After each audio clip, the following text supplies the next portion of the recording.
Bienvenue à toutes et à tous sur votre chaîne d'information en continu. En cette veille de braderie de Lille, le soleil est toujours présent dans le nord et le Pas-de-Calais, même si quelques nuages persistent sur l'ensemble du territoire.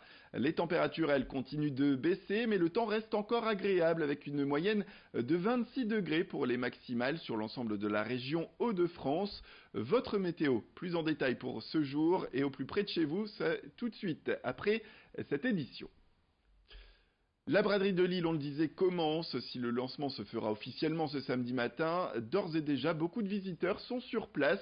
Les quelques 5000 agents mobilisés commencent à préparer le terrain. Il ne reste plus que quelques heures donc avant de pouvoir vivre l'édition 2019 de cet événement historique et incontournable, vous le savez, dans la région. Vincent Villard fait le point en images sur tout ce qui vous attend d'ici les 2 prochains jours. Comme chaque année, vous pourrez faire vos premiers achats dès le vendredi soir, mais le coup d'envoi officiel de cette braderie de Lille, ce sera le samedi matin avec les courses de la braderie et le grand départ du semi-marathon rue du Ballon à 9h pétante. Parmi les autres rendez-vous du week-end, toujours le samedi, cette fois de 11h à 13h, vous pourrez retrouver l'école de Samba à Tabac.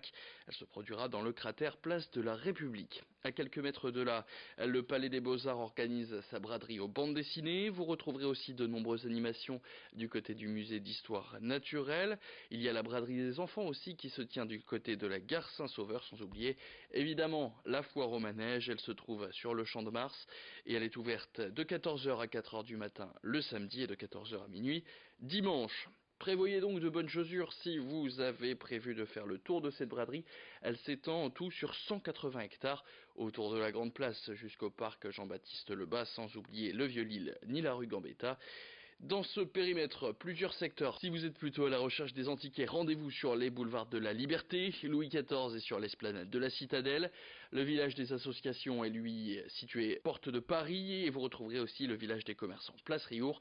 Place sur laquelle on devrait aussi retrouver un nouveau tas de moules dont les coquilles devront être à nouveau transformées en carrelage comme l'année dernière. En parlant de moules qui s'accompagne forcément d'une bonne bière, notez qu'à partir de vendredi soir, il n'y aura plus de vente d'alcool à emporter dans les commerces et dans le secteur de la braderie, les bouteilles en verre seront interdites. Interdiction aussi de se balader avec un gobelet à la main. Il sera seulement possible de boire un verre entre amis sur une terrasse ou dans un bar ou dans un restaurant. Pas d'alcool non plus au volant, évidemment, d'autant que les voitures sont interdites dans le périmètre de la braderie dès 19h vendredi et jusqu'à lundi tôt dans la nuit. Alors pour vous rendre au cœur de cette braderie, eh bien, on vous conseille les transports en commun. Les métros et tramways vont circuler sans interruption entre 5h du matin samedi jusqu'à minuit dimanche soir. A noter qu'Ilevia a mis en place des passes un jour à 4,90 € et 2 jours à 8,80 €. Ils permettent de voyager en illimité sur l'ensemble des métros, tramways et bus du réseau. Et puis si vous venez de plus loin, eh bien sachez qu'il y a 12 parcs relais pour les voitures, soit 4700 places de stationnement en dehors de l'île. Parkings qui sont implantés à proximité d'une station de métro ou d'une gare TER et ouverts non-stop du samedi matin au dimanche soir. On vous conseille donc par exemple de garer votre voiture du côté de 4 cantons avec ses plus de 2000 places ou encore à l'Épré qui compte 500 places, sans oublier évidemment le CHU Santé, Porte des Postes, Porte d'Arras ou Pont de Neuville. A noter que nos confrères de la chaîne météo ne prévoient pas de pluie pour cette braderie, seulement quelques nuages pour le samedi et une couverture plus prononcée le dimanche, mais un temps qui restera sec. Voilà donc pour la bonne nouvelle. Et à noter que tout au long du week-end, nous vous ferons vivre cet événement de l'intérieur avec de nombreux invités. Le premier direct, ce sera donc ce samedi à 9h. Voilà, vous savez tout, il ne me reste plus qu'à vous souhaiter une très bonne Voilà braderie. pour toutes ces informations. On part dans un des lieux les plus secrets de l'île, direction l'enceinte de la Citadelle où se trouve le corps de réaction rapide France. Ce jeudi, une cérémonie de passation de commandement avait lieu sur place. Cette cérémonie visait justement à mettre en valeur le commandant Pierre Gillet, le général de corps d'armée Pierre Gillet, qui a reçu le flambeau de la part de l'ancien général de corps d'armée Laurent Kolodiev. C'est désormais Pierre Gillet donc qui va participer à gérer cet état-major qui fait partie de ceux inscrits au plus haut niveau dans l'armée française, des équipes de professionnels de l'armée qui peuvent être déployées de l'île dans le cadre de missions de l'OTAN. Le corps lillois qui compte environ 450 militaires, dont presque 20% de nations alliées. La mission principale du général Gillet à Lille sera d'assurer pendant les 2 années qui arrivent la certification OTAN du centre de réaction rapide. Il explique tout cela plus en détail au micro d'Érémy Desremeaux. Alors, le CRR, c'est Corps de réaction rapide France. Il s'agit en fait du plus haut niveau de commandement opérationnel de l'armée de terre.